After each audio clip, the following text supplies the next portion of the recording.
Hello guys and welcome back to another game review. Today I will be reviewing Saints Row 4. Saints Row 4 was recorded on the Xbox One X.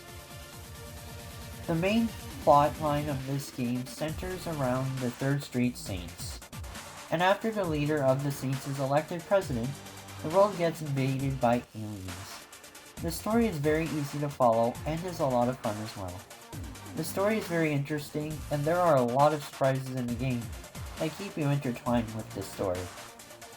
The sound in this game is mostly well done. There is a lot more electronic music in this game, which I like a lot. They have more music like Kendrick Lamar to Datsik. When you don't have music to turn on, there are little sound bites of electronic type sounds, which adds to your powers in the gameplay in my opinion. The problem with the sound design is in this game, is that when you're playing on the TV, the cutscenes can get very quiet and suddenly get loud when you're going back into gameplay. I did play a lot of this game with earphones on, and that seemed to help the sound issues. There are returning and new voice actors, like Neil Patrick Harris and Roddy Piper. The graphics are exactly the same as Saints Row 3, which in my opinion is not good. I just wish that they waited a little longer than just 2 years to release the 4th game. I was disappointed in the graphics because Grand Theft Auto 5 came out the same year, and I should expect the same quality graphics. To be fair though, Rockstar has more money and more time, but that's not the point in this review. A lot of things actually don't look that real, but I do like the addition of the simulation so that it doesn't bother you as much. It actually kind of adds a sense of immersion having graphics like this. I would say that a lot of things are clear in this game. There are some blurred effects that happen when you're in different parts of the simulation, and adds a sense of realism to the fact that you are in a simulation, so that's a plus. The controls are exactly the same as Saints Row 3, and I do like this because you're so used to the controls at the end of Saints Row 3 that it's pretty easy to jump back into the game. The thing that sucks though is you can't personalize the controls, and I really wish that they would have that addition. The content was great in this game. You had a lot of activities to do, and besides the storyline, you had side quests that added even more to the game. All the activities were a lot of fun, which was a big difference from the last game because I actually got excited to play some activities, and it never felt tedious to play them. I would definitely play this game again because having superpowers and stuff is really cool and the story's alright.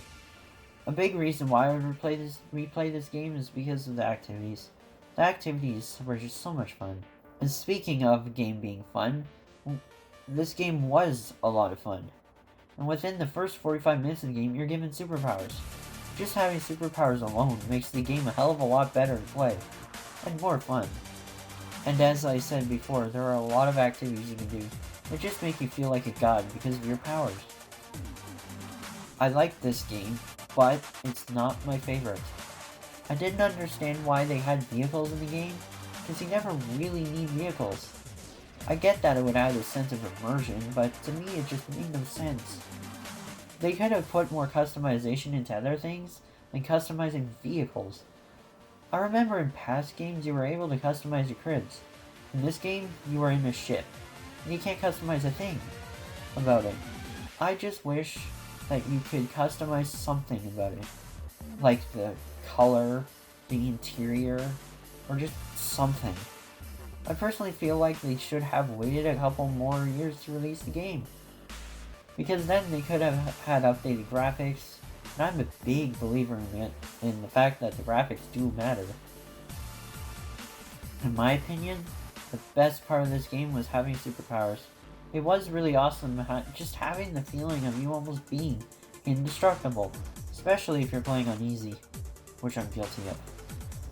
Running at supersonic speed and jumping up really high also feels really good.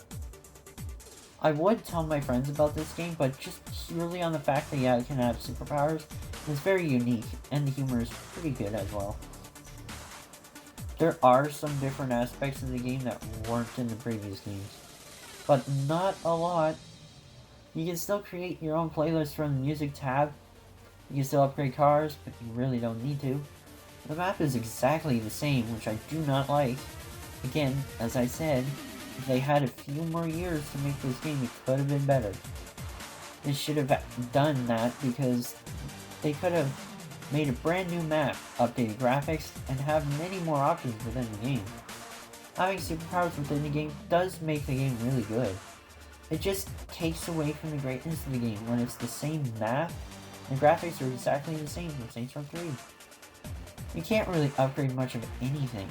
The only thing you can really upgrade are your powers and weapons. That's about it, and of course vehicles, but you're never going to need to upgrade your vehicle. I do admit though that the weapons are really good to upgrade, because they do help a lot. You can even change the look of the weapons, which is a cool addition. You can obviously still add tattoos to your character, which I really like. The character creation isn't great. It's actually not as good as the third one. You'd expect it to be better, but it's really not. You have the exact same options as Saints Row 3. The only difference is that you can change the pitch of your voice. The clothing is very lackluster as well, which really sucks. The superpowers you get are really good. It's basically playing like a superhero. It's a lot of fun jumping around really high, traveling at supersonic speed, and just beating up enemies. It's especially fun if you're playing on easy, because then you feel like you're invincible. Anyways, with every review I do, I will give a rating of the number 10. Yes, I changed the rating system from 100 to 10, and I just figured 10 is easier. Anyways, I gave this game a 6. I give it a 6 because the superpowers are great and all, and the story is pretty good as well, but I think what really hurt this game was the fact it was released only 2 years after Saints Row 3. And remember, this game used to be just a DLC for Saints Row 3. The graphics were the same as Saints Row 3, which is really disappointing. I felt like there were less customization options. For instance, having cars being customizable, in my opinion, should have been put somewhere else, like adding more customization options for clothing, or to your main ship.